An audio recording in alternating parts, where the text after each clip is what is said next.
Hello everyone. आज हम discuss करेंगे class 11th physics chapter 3, that is motion in a plane. Hello friends, आज हम डिस्कस करेंगे क्लास 11th फिजिक्स का chapter number 3, motion in a plane. Last class में हमने डिस्कस किया था motion in a straight line. Straight line में आपका मोशन 1D में होता है, ठीक है।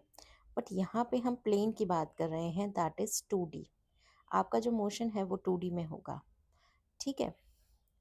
लास्ट चैप्टर में हमने डिस्कस किया मोशन इन स्ट्रेट लाइन, और वहाँ पे हमने डिस्प्लेसमेंट, वेलोसिटी, एक्सेलरेशन के बारे में बातें की थी। अब आप देखिए, जब हम स्ट्रेट लाइन में मोशन की बात कर रहे थे तो या तो आप नॉर्थ से साउथ में जा सकते हैं या आप राइट से लेफ्ट में जा सकते हैं, ठीक है। तो या तो आपकी डायरेक्शन पॉजिटिव हो सकती है या आपकी डायरेक्शन नेगेटिव हो सकती है। तो सिर्फ दो ही डायरेक्शन पॉसिबल है यहाँ पे, कहाँ पे, motion in a straight line. तो वो केस बहुत सिंपल था। बट अब हम किसकी बात करने वाले हैं? Now we are going to talk about motion in a plane, that is motion in 2 dimension, ठीक है। इसको थोड़ा कम करते हैं। ओके, तो स्ट्रेट लाइन में दो ही डायरेक्शन पॉसिबल है, पॉजिटिव या नेगेटिव, ठीक है। तो बहुत सिंपल था। अब जब हम प्लेन की बात करेंगे 2D की, तो अब हमें देखना है कि अब हमें क्या चेंजेस करने होंगे या क्या हम न्यू इंट्रोड्यूस करेंगे, ठीक है।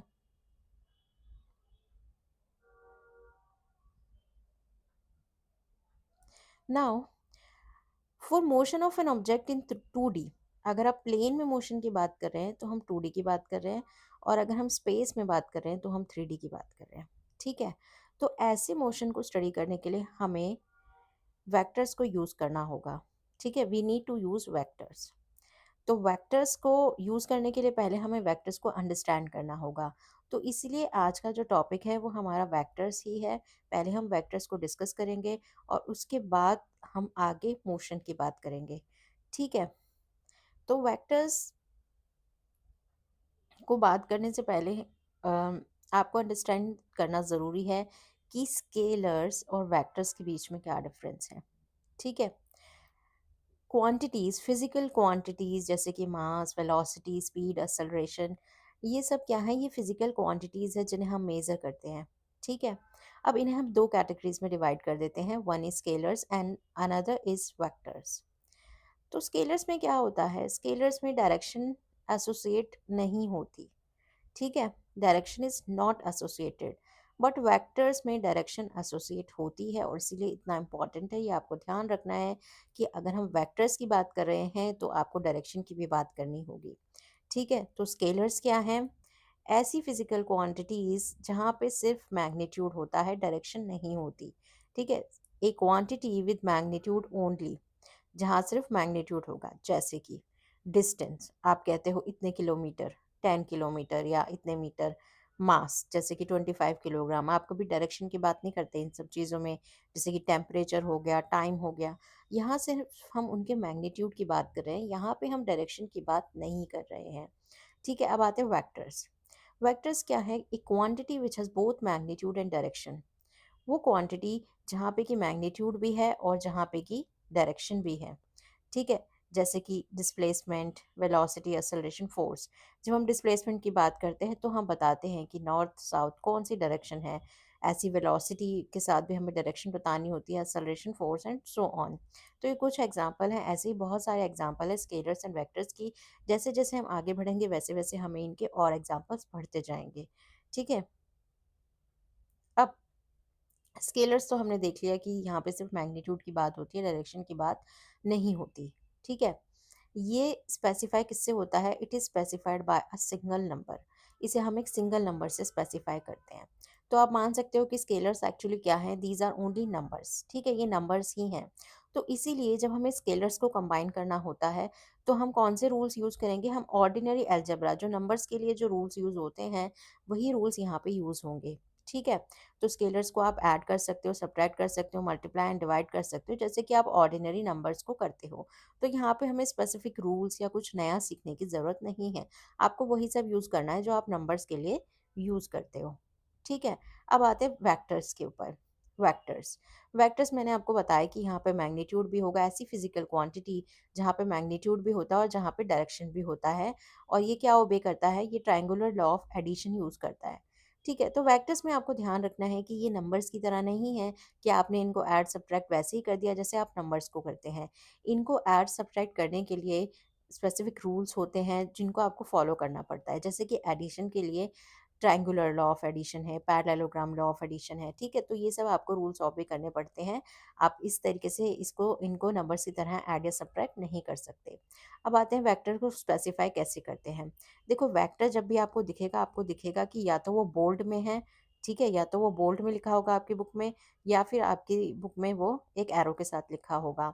और जब हम उसके मैग्नीट्यूड की बात करते हैं, तो हम ये यूज़ करके उसका मैग्नीट्यूड बताते हैं। तो ये जो एरो है ये स्पेसिफाई करता है कि हम वेक्टर की बात कर रहे हैं, और अगर बोल्ड में लिखा है तो भी स्पेसिफाई करता है कि हम वेक्टर की बात कर रहे हैं, ठीक है? अब आते हैं सबसे सिंपलेस्ट वेक्टर्स के बारे में, पोजीशन एंड डिस्प्लेसमेंट वेक्टर। ठीक है, पोजीशन एंड डिस्प्लेसमेंट वेक्टर की हम बात करेंगे। अब लेट्स से हम एक ऑब्जेक्ट लेते हैं, पहले वो पी पोजीशन पे प्रेजेंट था, उसके बाद वो पी डैश पे आ गया, ठीक है? पी पे प्रेजेंट था, फिर वो पी डैश पे आ गया। अब हमने क्या किया, हमने एक्सिस बना दिए, एक ओरिजिन कंसिडर किया और ओरिजिन के पास ही हमने एक्सिस बना दिए, एक्स एंड वाई एक्सिस। ठीक है, अब इस ओरिजिन से यहाँ तक जो है इसे हम कहेंगे position vector. O P is position vector, O P dash is position vector. तो ओ पी पोजीशन वेक्टर को हमने आर से रिप्रेजेंट किया, O P dash position vector को हमने आर डैश से रिप्रेजेंट किया, ठीक है? अब पहले ऑब्जेक्ट पी पे था, फिर वो पी डैश पे आ गया। पी का पोजीशन वेक्टर आर है, पी डैश का पोजीशन वेक्टर आर डैश है। अब ये जो पी से पी डैश के बीच में उसने ये जो डिस्टेंस कवर किया है, ये हम डिस्प्लेसमेंट वेक्टर इसे हम कहेंगे पी से लेके पी डैश, ठीक है? तो ओपी है आर, ओपी डैश है आर डैश, और पी पी डैश है डिस्प्लेसमेंट वेक्टर। तो ये है वेक्टर जिसमें कि डायरेक्शन एसोसिएटेड है, आप ओरिजिन से पी की तरफ जा रहे हो, पी से पी डैश की तरफ जा रहे हो, ठीक है?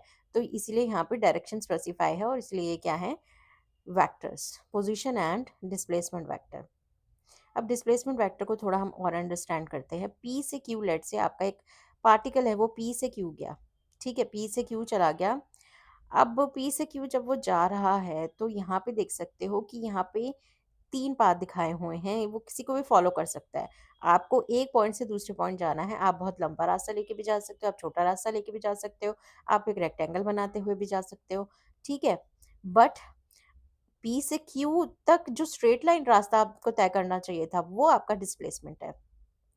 तो यहाँ पे पी क्यू आपका क्या है, डिस्प्लेसमेंट वेक्टर। और डिस्प्लेसमेंट वेक्टर क्या होता है, straight line joining initial and final position, straight line जो कि इनिशियल और फाइनल पोजीशन को जॉइन करता है, ठीक है? ये किस पे डिपेंड नहीं करता, ये एक्चुअल पाथ टेकन पे डिपेंड नहीं करता, ये सिर्फ इनिशियल एंड फाइनल पोजीशन पे डिपेंड करता है, ठीक है? तो ये जो डिस्प्लेसमेंट वेक्टर का मैग्नीट्यूड है, या तो ये पाथ लेंथ के इक्वल होगा या उससे कम होगा, ठीक है? या तो पाथ लेंथ के इक्वल होगा दोनों पॉइंट्स के बीच में, या उससे कम ही हो सकता है। अब आते हैं इक्वालिटी ऑफ वेक्टर्स। तो वेक्टर्स को हम इक्वल कब कहेंगे? जैसे कि मैंने आपको बताया कि वेक्टर का मैग्नीट्यूड भी है और उसकी डायरेक्शन भी है। तो ऐसा नहीं कि अगर उनका मैग्नीट्यूड इक्वल है तो हम कहेंगे कि ये दोनों वेक्टर्स इक्वल हैं। उन दोनों को इक्वल होने के लिए ज़रूरी है कि उनका मैग्नीट्यूड भी इक्वल हो, उनकी डायरेक्शन भी इक्वल हो, ठीक है? तो दो वेक्टर्स कब इक्वल होंगे? जब उनका सेम मैग्नीट्यूड है और सेम डायरेक्शन है। जैसे कि आपको यहाँ पे दिख रहा है कि ये दोनों जो वेक्टर्स हैं, इनका मैग्नीट्यूड तो सेम है ही, साथ में इनकी डायरेक्शन भी सेम है। लेकिन ये दोनों जो वेक्टर्स हैं, इनका मैग्नीट्यूड आपको सेम दिख रहा है बट डायरेक्शन डिफरेंट है। इसीलिए ये क्या है? ये अनइक्वल है, ठीक है? अब हम आएंगे addition and subtraction of factors. थोड़ा सा मुश्किल है बट उतना भी मुश्किल नहीं है।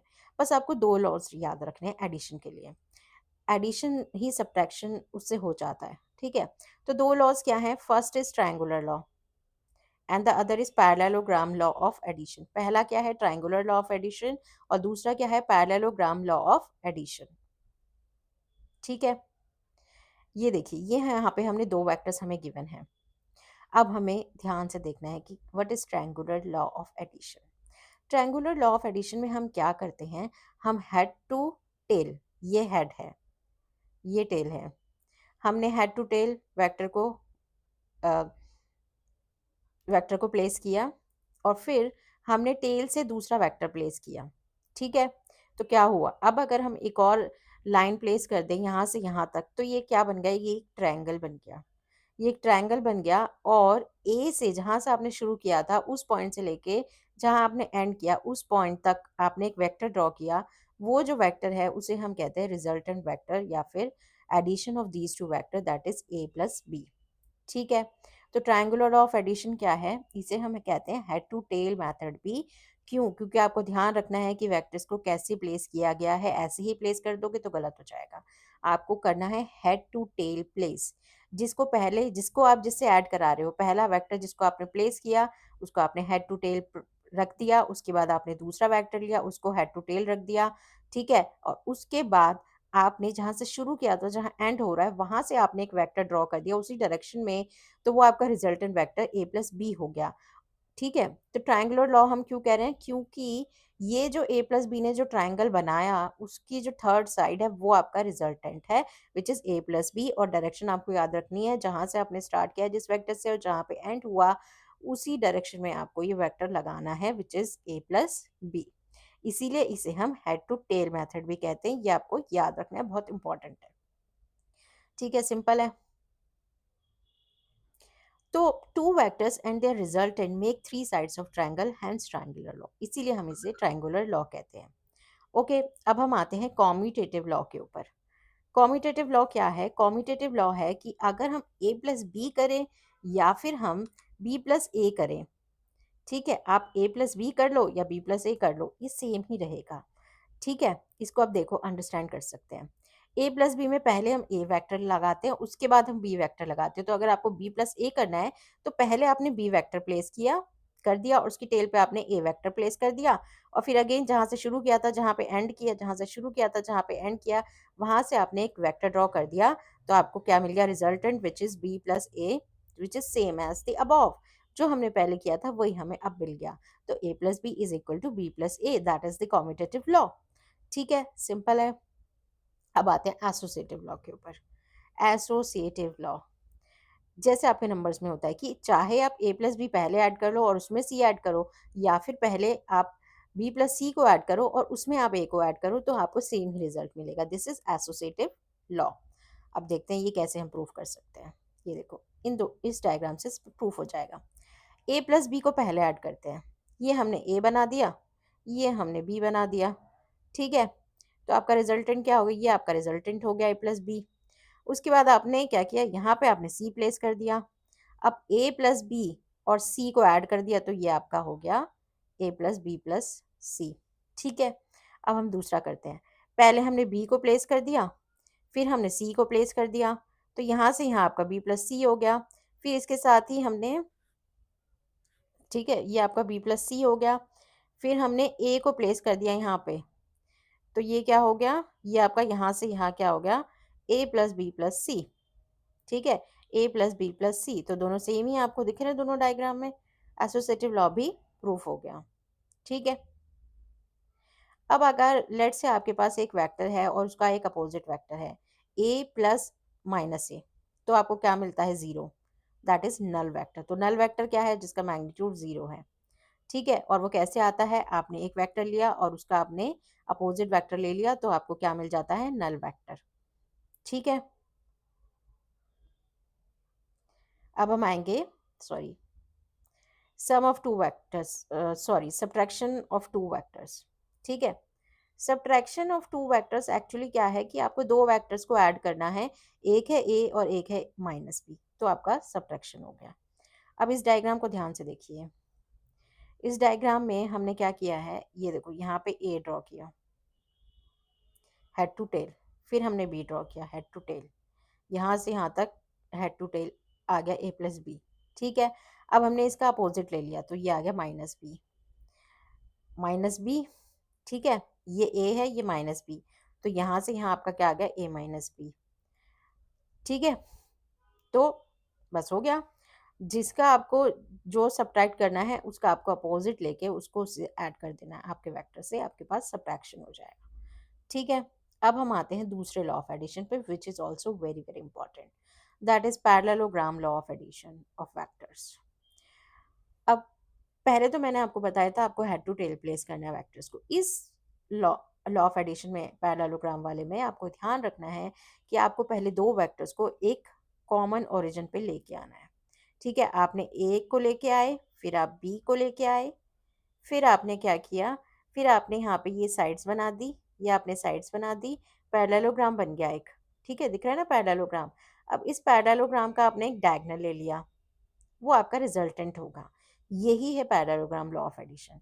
आपको दोनों वेक्टर्स को कॉमन ओरिजिन पे लेके आना है, और फिर जो दोनों वेक्टर्स एक पैरेललोग्राम बना रहे हैं उसका जो डायगोनल है दैट इज द रिजल्टेंट। यही है parallelogram law of addition. Resultant is diagonal of the parallelogram formed. ठीक है, अब आते हैं हम resolution of sorry sorry sorry sorry अब हम पढ़ेंगे रेजोल्यूशन ऑफ वेक्टर्स। ठीक है, अब देखो, वेक्टर्स के साथ डील करना थोड़ा सा मुश्किल होता है, थोड़ा कॉम्प्लेक्स होता है। जैसे कि आप नॉर्मली नंबर्स के साथ डील करते हो, जैसे कि आपने देख ही लिया, डायरेक्शन वायरेक्शन सब कुछ करना है हमें, तो थोड़ा कॉम्प्लेक्स होता है। और फिर आप जब कोई भी प्रॉब्लम सॉल्व करते हो तो और भी ज़्यादा कॉम्प्लेक्स हो जाता है। अगर आपको दो वेक्टर्स के साथ डील करना है, तीन वेक्टर्स के साथ डील करना है, तो थोड़ा कॉम्प्लेक्स होता है। तो इसीलिए हम क्या करते हैं, हम वेक्टर्स को रिजॉल्व करते हैं दो वेक्टर्स में। ठीक है, जो दो वेक्टर्स हम दो डायरेक्शंस में ले लेते हैं। अब जैसे इसको समझते हैं, कोई भी वेक्टर है, जैसे कि ये ए वेक्टर है, इस वेक्टर को अगर मैं यहाँ एक वेक्टर ले लूँ और मैं यहाँ एक वेक्टर ले लूँ, तो इन दोनों का जो सम है वो ए के इक्वल होगा, है ना। इन दोनों का सम जो है वो ए के इक्वल होगा। अब यहाँ पे मैंने क्या किया है, यहाँ पे मैंने दो छोटे छोटे वेक्टर्स लिए, ए और बी, और उसके साथ मैंने स्केलर मल्टीप्लाई किया, लैम्डा लैम्डा। ठीक है, वो कुछ भी हो सकता है, 2 3 4 5। तो ए क्या होगा, ए होगा लैम्डा ए प्लस लैम्डा बी। किसी भी वेक्टर को आप ऐसे लिख सकते हो, इसे हम कहते हैं रेजोल्यूशन ऑफ वेक्टर्स। वेक्टर्स को हमने दो दो कंपोनेंट में रिजॉल्व कर दिया। इससे प्रॉब्लम को सॉल्व करना थोड़ा इजी हो जाता है। ठीक है, अब देखते हैं कैसे इजी होता है। इट इज़ कन्वीनियंट, ये हमारे लिए बहुत कन्वीनियंट रहता है कि हम एक जनरल वेक्टर को रिजॉल्व कर लें along the axis of rectangular coordinate system of unit magnitude. और अगर हम इन वेक्टर्स को यूनिट मैग्नीट्यूड का ले ले तो और भी सिंपल हो जाता है। तो उसको अंडरस्टैंड करने के लिए पहले हमें यूनिट वेक्टर को समझना होगा। Unit vector is nothing but it is a vector of unit magnitude in any direction. ठीक है, यूनिट वेक्टर का यूनिट मैग्नीट्यूड होता है, इसकी कोई यूनिट नहीं होती, इसकी कोई डायमेंशन नहीं होती, ये सिर्फ डायरेक्शन के लिए यूज होता है। जैसे कि एक्स वाई जेड, हमने तीन यहाँ पे वेक्टर्स ले लिए। एक्स की डायरेक्शन में आई कैप ले लिया, वाई की डायरेक्शन में जे कैप ले लिया, और जेड की डायरेक्शन में हमने के कैप ले लिया। ठीक है, ये सब क्या है, तीनों क्या है, I J K are unit vectors in along X Y Z axis. ठीक है, अब इनका मैग्नीट्यूड अगर हम निकालते हैं तो कितना आता है, इनका मैग्नीट्यूड आता है 1। ठीक है, इनका मैग्नीट्यूड है 1,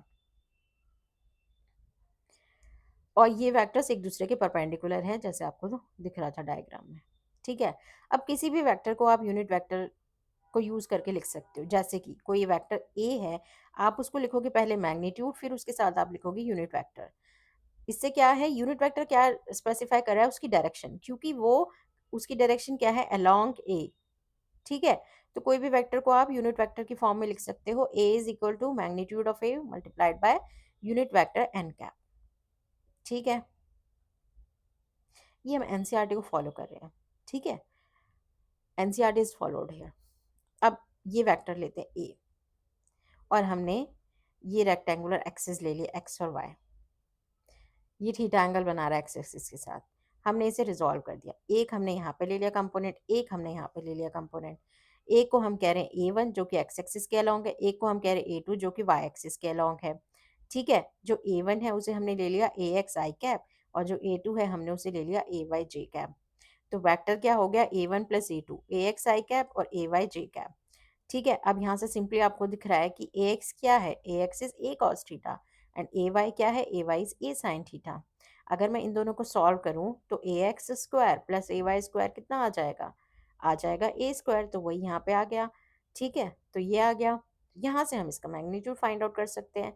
ठीक है, उसके बाद अगर हमें एंगल फाइंड आउट करना है तो simply tan theta is A2/A1 that is AY/AX। तो यहाँ से हम थीटा फाइंड आउट कर सकते हैं, ये दिख रहा है आपको, tan theta simple this by this, A2/A1।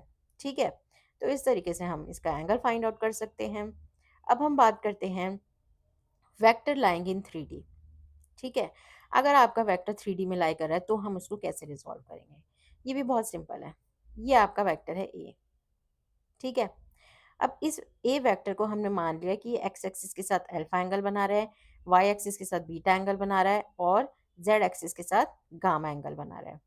ठीक है, तो ए एक्स कंपोनेंट हो गया A cos alpha, A y component हो गया A cos beta, A z component हो गया ए कॉस गामा। ठीक है, बस A vector is A x I cap A y J cap plus A z k cap, तो इससे magnitude आ गया, दिस इज पोजीशन वेक्टर। अब आते हैं वेक्टर एडिशन। अब देखो, अब आपको समझ में आ गया कि आपके पास कोई भी वेक्टर है, आप उसको रिजॉल्व कर सकते हो दो रेक्टेंगुलर कंपोनेंट्स में, एक एक्स डायरेक्शन में, एक वाई डायरेक्शन में। तो A vector is equal to A x I cap plus A y J cap, B vector is equal to B x I cap plus B y J cap. आपको इसे add करना है, आपने add कर दिया, आप आई वाले को एक साथ ऐड कर दोगे, जे वाले को एक साथ ऐड कर दोगे, तो आपके पास रिजल्टेंट आ गया R X I cap plus R Y J cap. R X is A X plus B X, R Y is A Y plus B Y. Simple, ऐसे आप थ्री डी में कर सकते हो। थ्री डी में ठीक है, आपके तीन कंपोनेंट्स होंगे, आपने उसे ऐड कर दिया, तो आपके पास आर एक्स आ गया, ये आर वाई ये आ गया, एक और कंपोनेंट आ गया जेड प्लस बी जेड। ठीक है, अब हम लेते हैं बहुत इंपॉर्टेंट लॉ ऑफ कोसाइन भी कहते हैं इसे। क्वेश्चन ये है कि आपको मैग्नीट्यूड फाइंड आउट करना है और रिजल्टेंट फाइंड आउट करना है two vectors A and B का in terms of their magnitude, उनके मैग्नीट्यूड के टर्म्स में, और एंगल थीटा बिटवीन देम। ठीक है, तो हमने दो वेक्टर ले लिए, बना दिए जल्दी से। एक यहाँ पे बना दिया ए ओ पी, ये बी बना दिया, इन दोनों के बीच में एंगल थीटा है। ठीक है, इन दोनों के बीच में एंगल थीटा है। और ये हमने बना दिया पैरेललोग्राम, पैरेललोग्राम बना दिया ओ पी एस क्यू। ठीक है, और डायगोनल बना दिया ओ एस। और फिर हमने यहाँ पे दो परपेंडिकुलर ड्रॉ कर लिए, एक यहाँ पे और एक यहाँ पे। क्योंकि ये एंगल थीटा है ये वाला, तो ये वाला एंगल भी थीटा ही होगा। इस एंगल को हमने अल्फा ले लिया, इस एंगल को हमने बीटा ले लिया। अब ध्यान से आपको समझना है कि हमें करना क्या है, हमें इस रिजल्टेंट का मैग्नीट्यूड फाइंड आउट करना है। ठीक है, और हम उसकी डायरेक्शन भी फाइंड आउट करनी है, यानी कि अल्फा फाइंड आउट करना है, अल्फा एंगल। ठीक है, अब आप देखो कि आप रिजल्टेंट का मैग्नीट्यूड कैसे फाइंड आउट करोगे। पहली बात, रिजल्टेंट है क्या, रिजल्टेंट है ओ एस। अब ओ एस में आप अगर देखते हो तो ओ एस एन क्या बना रहा है, एक राइट एंगल ट्राइंगल। तो यहाँ पाइथागोरस थ्योरम लग जाएगी।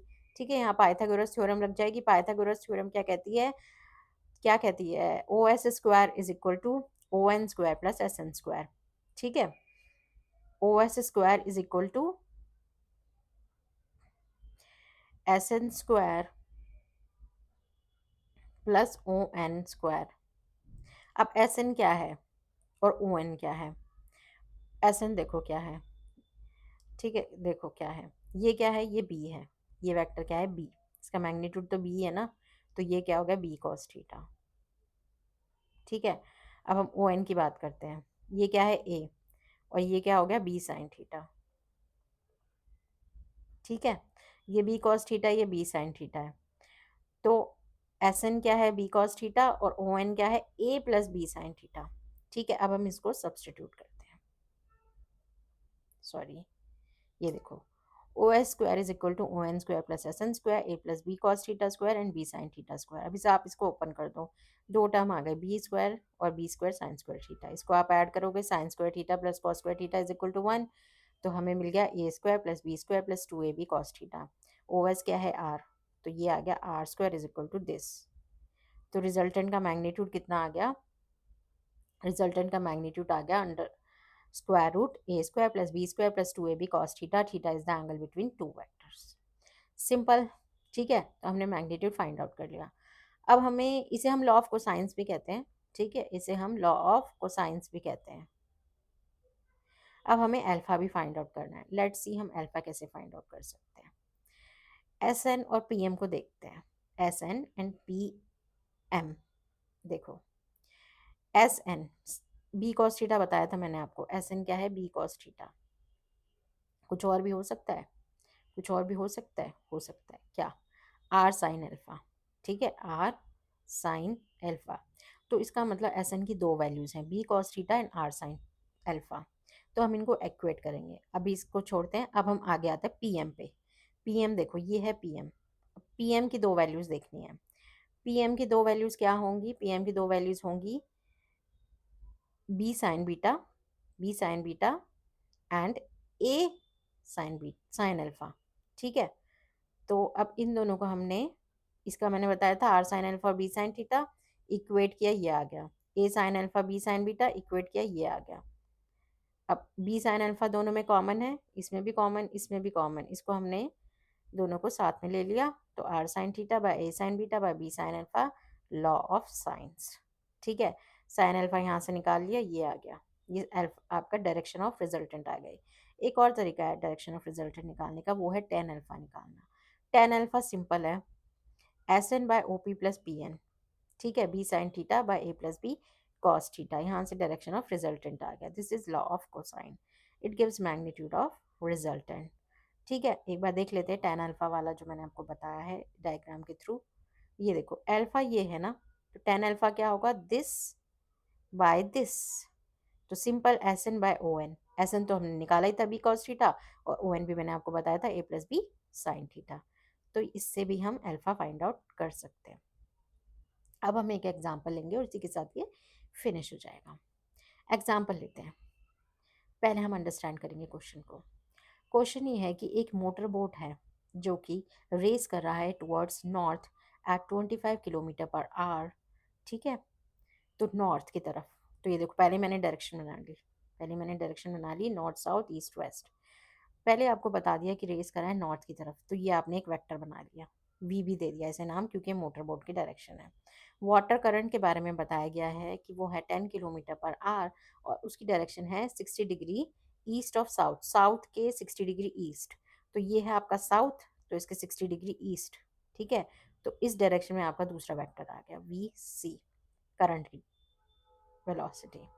अब आपको रिजल्टेंट वेलोसिटी फाइंड आउट करनी है, मतलब कि ये फाइंड आउट करनी है। तो अब हम यहाँ पे लॉ ऑफ कोसाइंस लगाएंगे जो हमने अभी अभी सीखा है। ये देखो, ये एंगल कितना है? 60। तो दोनों के बीच का एंगल कितना हो गया? 120 हो गया ना, 120 डिग्री, ठीक है। अब हम यहाँ सब्सटीट्यूट कर देते हैं। हमने यहाँ सब्सटीट्यूट किया, R is V B square plus V C square plus 2 V B V C cos 120 degree. ये हमें गिवन था 5, ये हमें गिवन था, सॉरी 25, ये हमें गिवन था 10। 25 10 वैल्यू सब्सटीट्यूट की, कॉस 120 की वैल्यू सब्सटीट्यूट की, माइनस हाफ, ठीक है, माइनस हाफ सब्सटीट्यूट कर दी, आर की वैल्यू हमारी आ गई। उसके बाद जो हमने अल्फा देखा था, या फाई कह लो, कुछ भी कह लो, वो हमने यहाँ पे देखा कि ये हमारे पास है। वी सी भी हमें पता है, हमने आर फाइंड आउट कर लिया, हमें थीटा भी पता है, हमने सब्सटीट्यूट कर दिया, तो वैल्यू आ गई 23.4 डिग्री। तो लॉ ऑफ कोसाइन से हमने फाइंड आउट कर लिया रिजल्टेंट का मैग्नीट्यूड भी और उसकी डायरेक्शन भी। तो इसी के साथ हमने बहुत कुछ कवर कर लिया अबाउट वेक्टर्स, ठीक है। इस क्लास में हमने वेक्टर्स के बारे में बहुत कुछ डिस्कस किया है, बट स्टिल बहुत कुछ अभी बाकी भी है जो हम आगे आने वाली क्लास में डिस्कस करेंगे, क्योंकि अभी ये फिनिश नहीं हुआ। अभी हमने सिर्फ वेक्टर्स के बारे में सीखा है कि वेक्टर्स क्या होते हैं और कौन कौन से लॉज है जिससे कि आप उनको ऐड कर सकते हैं, आप उनको सब्ट्रैक्ट कर सकते हो, कौन से डिफरेंट टाइप के वेक्टर्स होते हैं, वो कौन कौन से लॉज फॉलो करते हैं, स्केलर्स क्या होते हैं, ठीक है। तो मोशन इन अ प्लेन को स्टडी करने के लिए ये स्टडी करना बहुत इंपॉर्टेंट था, और आगे आने वाली क्लास में हम motion in a plane that is 2D 3D हम डिस्कस करेंगे। तो वहाँ पे आप देखोगे कि इनका कैसे यूज़ होगा, और अगर आपको ये समझ में आता है तो फिर आपको आगे का भी समझ में आएगा। तो इस क्लास को आप समझिए, वेक्टर्स को समझिए, और फिर आपको आगे की क्लास भी समझ में आएगी। Thank you.